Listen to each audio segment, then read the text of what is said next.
Oke, teman-teman sekalian. Jadi terima kasih kesempatannya dan juga berterima kasih sama teman-teman tim advokasi dari LBH Jakarta yang bersedia menerima kami dan kemudian bersama-sama untuk mengajukan gugatan uh, ke PT UN.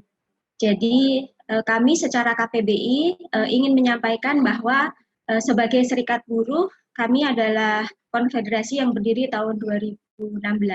Keanggotaan kami ada 40.000 orang tersebar di berbagai wilayah di Indonesia, dan sebagai serikat buruh tentu saja yang kami pikirkan adalah bagaimana nasib anggota yang ada di wilayah-wilayah industri. Dan kenapa kita bersetuju dan untuk mengajukan gugatan, tentu saja ada alasan-alasan yang secara substansi akan sangat merugikan kami sebagai buruh gitu.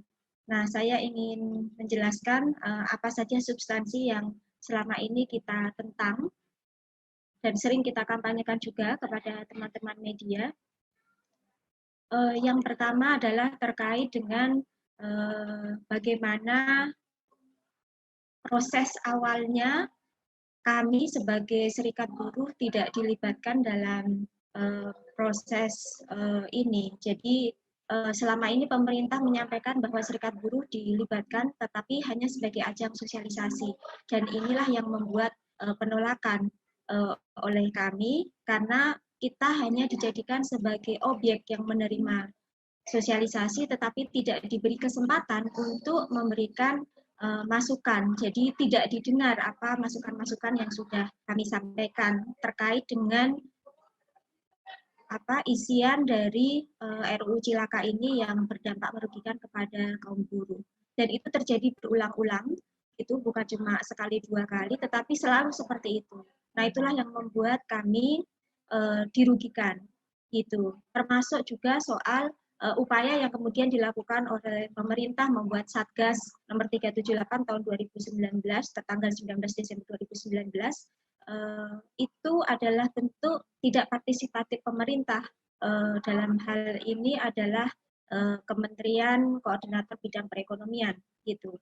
Nah, dari 127 orang itu semuanya adalah akademisi dan para pengusaha dan pemerintah. Jadi tidak ada satupun serikat buruh. Dalam kesempatan berikutnya pemerintah mencoba membuat satgas yang coba melibatkan serikat buruh dan konfederasi-konfederasi. Tetapi sekali lagi itu hanya sebagai ajang sosialisasi itu dan tidak menerima masukan dari serikat-serikat buruh.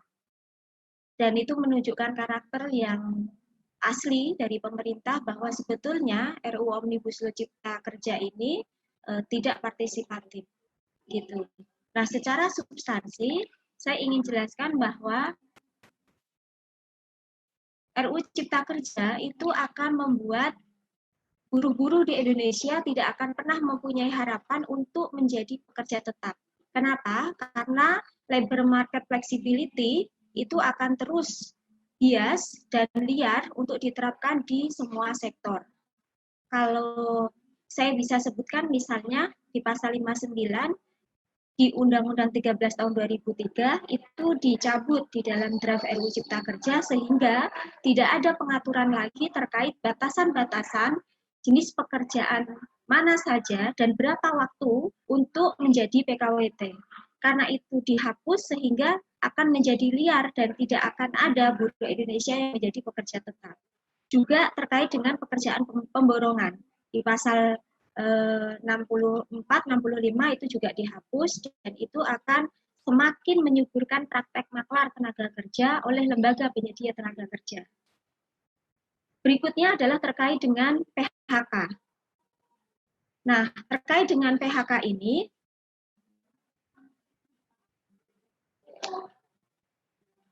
di pasal 156 itu di dalam Undang-Undang 13 tahun 2003, kompensasi terkait dengan PHK itu hanya akan menghitung pesangon dan uang penghargaan masa kerja itu juga dihilangkan. Uang penggantian hak juga dihilangkan. Nah, Di dalam RUU Cipta Kerja terkait dengan PHK yang ingin saya soroti adalah jika terjadi PHK, maka pengusaha bisa langsung merundingkan kepada buruh.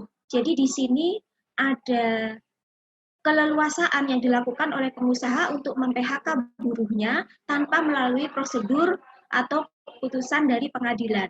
Nah, ini yang akan semakin marak praktek-praktek PHK yang nanti kedepannya akan terjadi. Jadi akan semakin banyak buruh yang direkrut karena tidak usah pakai sistem kerja tetap, tetapi juga akan semakin banyak buruh yang di PHK karena tidak akan perlu repot-repot bayar pesangon seperti ketentuan-ketentuan sebelumnya. Nah, pemerintah juga berargumentasi bahwa pemerintah akan memberikan jaminan kehilangan pekerjaan. Nah, di sini saya mau sampaikan bahwa yang kita butuhkan sebetulnya bukan jaminan kehilangan pekerjaan, tetapi adalah jaminan keberlanjutan pekerjaan. Jadi, pemerintah mencoba melintir situasi ini seolah-olah PHK itu ada jaminannya dan lapangan pekerjaan itu kan tidak tersedia.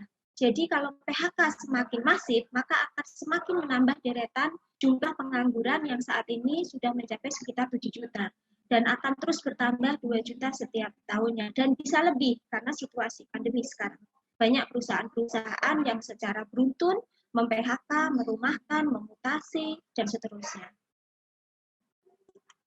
Berikutnya adalah bahwa di dalam substansi RUU Cipta Kerja juga akan melemahkan posisi serikat buruh. Di mana posisi melemahkannya? Yang pertama adalah yang saya jelaskan tadi, bahwa jika buruh ada PHK, maka cukup berbicara dengan buruhnya, nggak perlu berbicara dengan serikatnya.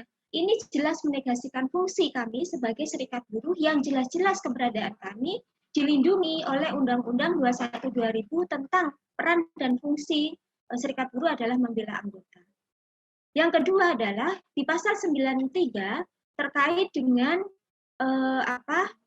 pasal 93 itu disebutkan bahwa pekerja atau buruh yang tidak masuk kerja atau tidak melakukan pekerjaan karena melakukan kegiatan lain itu harus mendapat persetujuan pengusaha.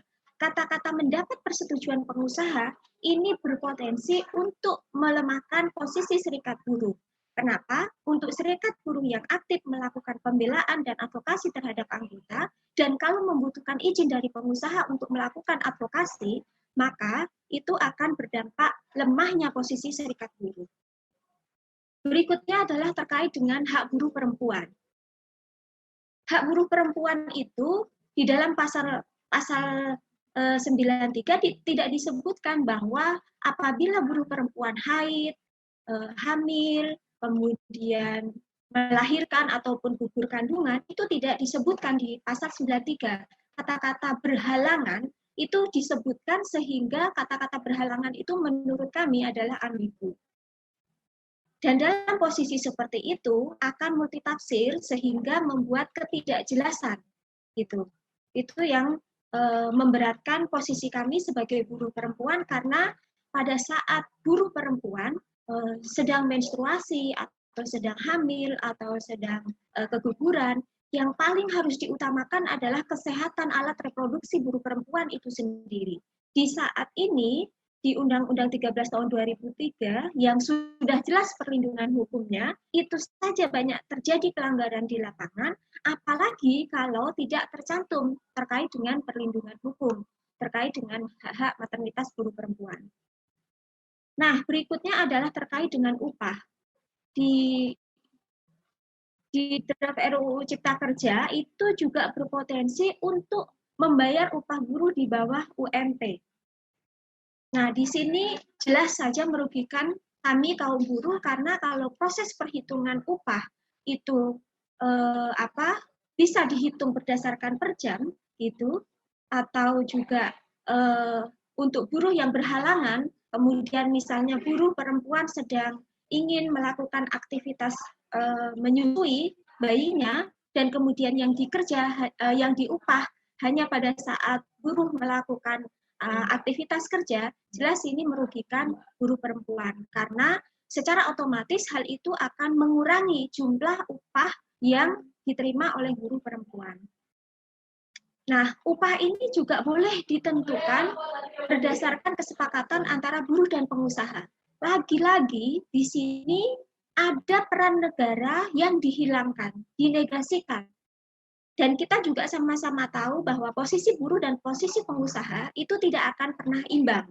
Terang saja karena pengusaha punya alat produksi, punya modal, punya kuasa, punya alat untuk menekan berapapun upah yang diterima oleh buruh. Nah, ini posisi yang kami merasa sangat dirugikan terkait dengan keberadaannya. Nah, proses pembahasan yang terburu-buru, apalagi di dalam situasi pandemi sekarang, semakin menunjukkan karakter keberpihakan pengusaha adalah kepada para pengusaha. Kita sebetulnya mau menyampaikan bahwa seharusnya, selayaknya, idealnya pemerintah fokus untuk menangani pandemi, untuk mencoba sama-sama mengatasi situasi yang tidak baik-baik saja ini. Tetapi di tengah kita sedang bekerja semaksimal mungkin supaya pandemi ini bisa berlalu, ternyata proses pembahasan ini tidak berhenti. Dan situasi inilah yang kami anggap sebagai kejahatan dan sangat merugikan terhadap buruh. Kira-kira begitu dari kami. Terima kasih kesempatannya.